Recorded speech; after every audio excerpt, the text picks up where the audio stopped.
Hello everyone, and welcome to this week's issue of the Toronto Health and Performance newsletter. This week our performance tool will be looking at the clock plank, which I'll be demonstrating over here. So in this week's newsletter I featured an article that I did for Stack magazine last month, looking at a simple corrective for unwanted or excessive hip rotation in lower body exercises. In the article I talked about the hip hinge, but really it can be applied to any exercise. And the purpose of the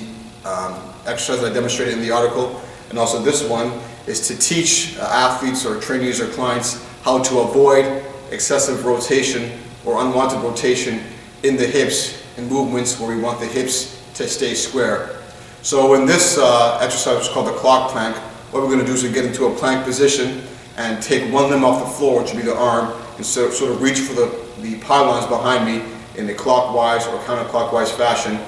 while avoiding the temptation to rotate the hips. This is because when we're doing single leg movements or any sort of ballada movement, hip rotation can really sort of chew up the muscles of the low back, like the multifidi, the erectors, and the quadratus lumborum, while we're sort of rotating through a range of motion. Like I said, we want the hips to stay nice and firmly square. So with the clock plank, what we're going to do is while we're reaching for the pylon, we have a ball placed on the sort of the curve in our low back, and the ball provides a proprioceptive sort of tool or feedback loop to let us know where our hips are as we're moving through space, as we're moving our limbs. So the ball being on your back, if you reach for the pylon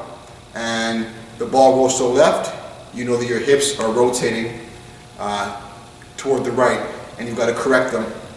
and bring it back to the center so the ball won't fall off. If the ball rolls off to the right,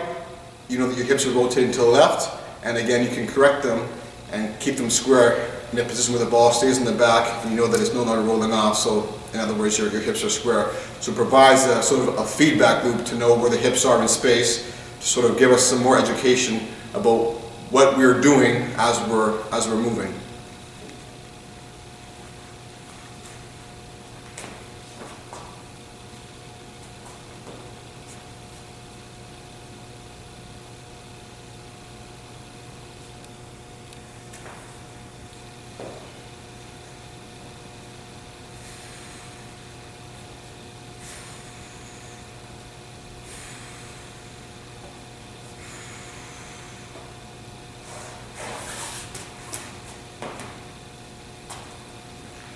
So it's a very simple exercise, but as you can see, while I was moving my arms, the ball stayed on my back, didn't roll left, didn't roll right, which lets me know that my hips are actually square, and hopefully that will help to translate into actual movement for the athlete or the client when they're performing lower body exercises.